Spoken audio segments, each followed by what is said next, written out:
Olá pessoal, tudo bem com vocês? Aqui é o professor Roberto Barbosa com mais um vídeo com a quarta fase. Vamos lá, quarta fase. Vamos revisar o conteúdo de esportes e valores? Vamos lá. Então, os valores no futebol, eles são muitos. Eles estão atrelados à cultura, à religião, à ética e à moral. Então, em relação à cultura, as pessoas podem levar aquele esporte, no caso o futebol, como símbolo nacional, como é o caso do Brasil, ou podem fazer com que as práticas possam ser difundidas entre todas as pessoas, ou o maior número de pessoas nas escolas. Podem colocar nome de pessoas atreladas a esses esportistas. No caso da religião, existem entidades, ou melhor, existem pessoas que estão à frente de religiões que podem torcer para algum time. As pessoas que praticam podem ser influenciadas às suas vestimentas por conta da religião. Quanto à ética e à moral, os atletas podem, através dos seus bons costumes ou não, impactar durante o jogo na vida do adversário, podem mostrar-se corruptos ou não dentro do ambiente que pode ser mais passível de corrupção, e tantas outras ações que são feitas em relação ao futebol.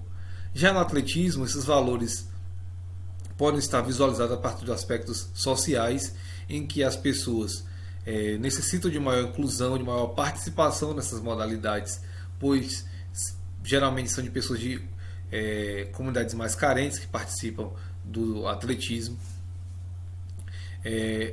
Podem também estar atrás de aspectos políticos, em que os movimentos sociais ou movimentos ligados a esses atletas, eles podem apresentar e mostrar a sua força dentro desse esporte.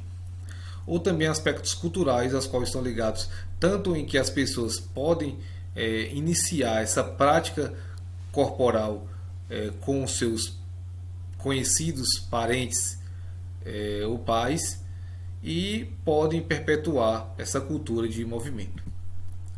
Já no basquete, essa cultura, esse valor pode estar atrás dos aspectos políticos,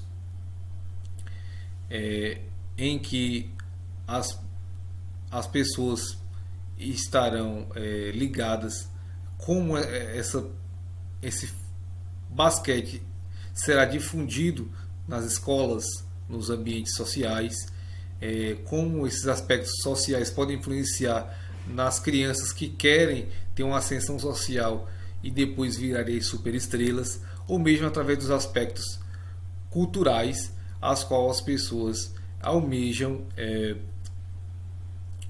desenvolver esse esporte.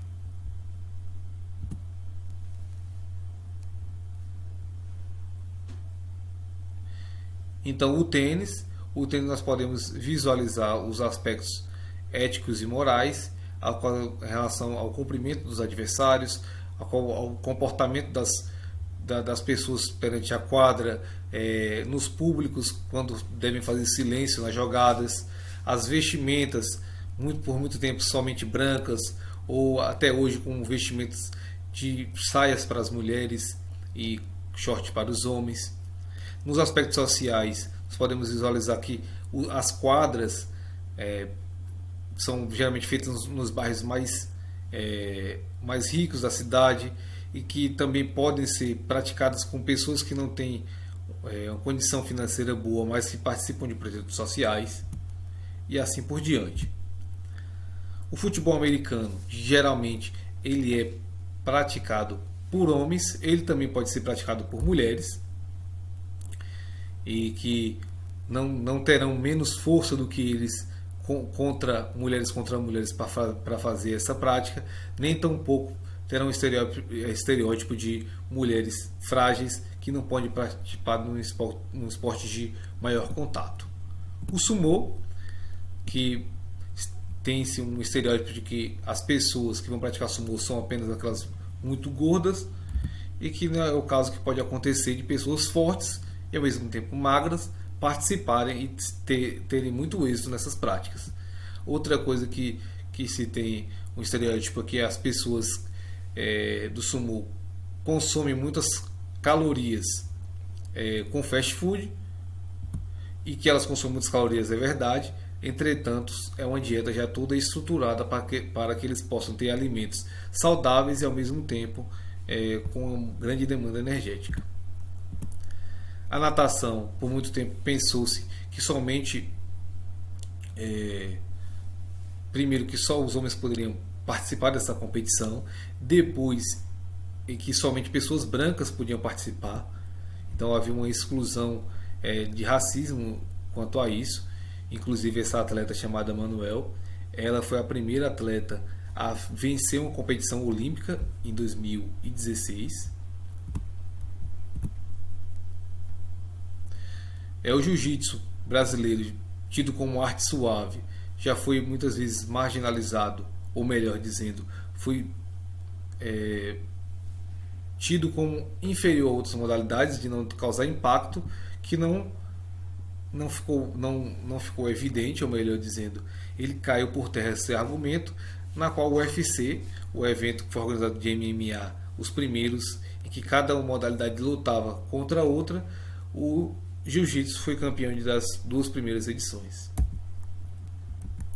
No futebol de 5, por as pessoas serem cegas, eles acham que as jogadas vão ser feitas de forma aleatória, só a partir da escuta do guizo da bola, e não é bem assim. Eles treinam as suas jogadas, treinam vários movimentos para executarem dentro desse ambiente do futebol de 5.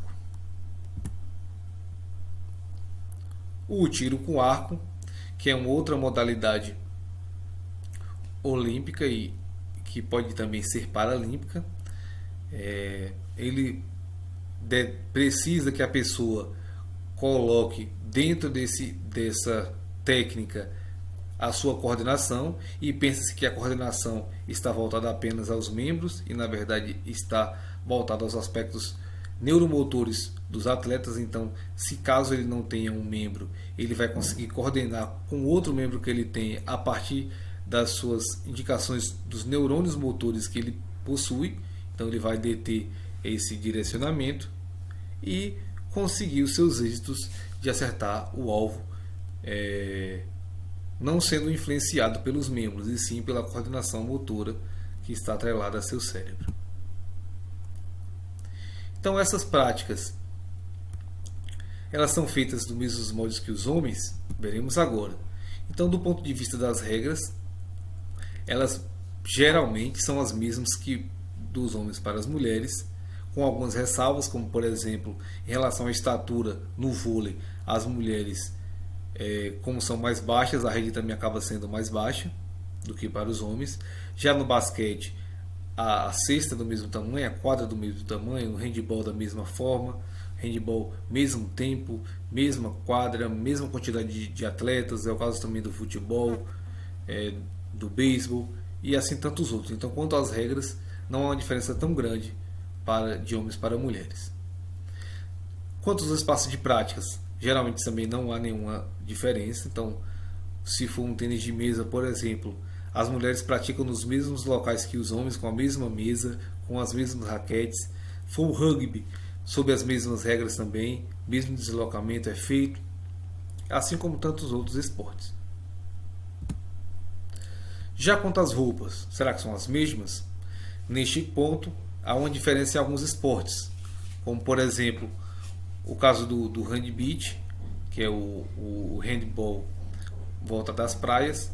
Então, os homens usam calção e camiseta, já as mulheres usam biquíni. A parte de baixo é uma calcinha de biquíni e a parte de cima um topzinho. Então, as mulheres elas acabam usando roupa menor, não por vontade dela, mas pelas normas que são pré-estabelecidas. Assim como também é o caso da ginástica, que o homem utiliza calça e a mulher utiliza maiô. E já no basquete, não há tanta diferença em relação às vestimentas. Quanto ao desempenho, se for uma prova em que há uma grande diferença da musculatura, da estrutura esquelética dos atletas, há sim uma diferença em relação ao desempenho final, como é o caso do atletismo. Então, na corrida de 100 metros livres, o recorde mundial é de de Usain Bolt, de 9 segundos e 58 centésimos, e 58 décimos, e da Thompson, também jamaicana, é de 10 segundos e 61 décimos. Então há uma diferença por conta da estrutura física dos músculos dos ossos desses participantes. Já em provas de desempenho de precisão, a diferença não é tão grande assim. A diferença acaba sendo do treinamento e da capacidade do participante. Então não há tanta diferença, pois eles têm as mesmas capacidades motoras e podem fazer. O que vai influenciar isso aí são outros fatores, mas não o que eles podem executar. Quanto à valorização profissional, alguns esportes como o beisebol, as mulheres participam há pouco tempo, há poucos anos que existem competições oficiais, coisa que no beisebol masculino existem mais de 100 anos de competição. O caso também do futebol de areia, que existe mais de 30 anos de competição de futebol de areia, ou cerca de 25 anos de existência, enquanto o feminino está começando a dar seus primeiros passos agora. E a valorização econômica, também não há grande diferença entre homens e mulheres. É o caso do futebol, em que os atletas mais bem pagos do masculino recebem centenas de vezes a mais que as mulheres, assim como também nas lutas no MMA, por exemplo, Conor McGregor já ganhou uma premiação de 3 milhões de dólares, enquanto Amanda Nunes, que é o expoente desse esporte, veio a só conseguir 300 mil dólares. E quais esportes conseguem ter uma maior transformação social? O esporte ele tem uma grande transformação em relação à econômica. Então as pessoas que tinham materiais inferiores conseguem, com a ascensão, comprar materiais melhores. Existe a realidade do futebol de várzea, que é totalmente diferente do futebol profissional, e atletas que conseguem ascender socialmente e economicamente, e ter nenhum salário a salários astronômicos. Esse futebol também está pautado no lazer, ou seja, na participação sobre a diversão, sobre a ludicidade desses praticantes. Existe o atletismo com ponto de ascensão social, em que os atletas com várias realidades, principalmente de humildes, eles lutam para tentar ascender e conseguir serem atletas de alto rendimento, ou mesmo serem patrocinados para conseguir mais riquezas. Há também a alta valorização, como foi o caso do Jesse Owens, que acreditou no seu potencial e venceu mesmo sob a pressão da Alemanha nazista. O caso do próprio Alisson Santos, em que nessas Olimpíadas, na primeira Olimpíada dele, foi a de Tóquio, ele, na sua irreverência e dedicação, conseguiu também uma medalha. E a Elena Zimbaeva, como sendo um expoente do salto com vara, ela sempre acreditou no seu potencial e sempre teve êxito nas suas práticas. As lutas também são uma grande ferramenta para tirar as pessoas do crime, ou seja, tirar essa agressividade que as crianças têm, que os jovens têm, e assim colocá-los no judô, no basquete, ou judô, no boxe, no MMA, no jiu-jitsu, esses esportes de luta. Essas lutas também fazem com que as pessoas possam ganhar mais dinheiro. Alguns do amador não ganham tanto, mas os que são os expoentes acabam ganhando milhões de dólares. Essas lutas também podem trazer um equilíbrio mental, sejam em lutas específicas que trazem essa temática, ou até mesmo levar alguns dos seus praticantes, reabilitá-los quando é caso de depressão, por exemplo. O basquete ele pode trazer uma mudança econômica das crianças que brincavam nas quadras das ruas a ser os grandes astros do basquete, da NBA. Esse esporte também ele pode vir como uma luta contra o racismo. Os esportes paralímpicos eles buscam a inclusão na sua participação coletiva ou individualmente.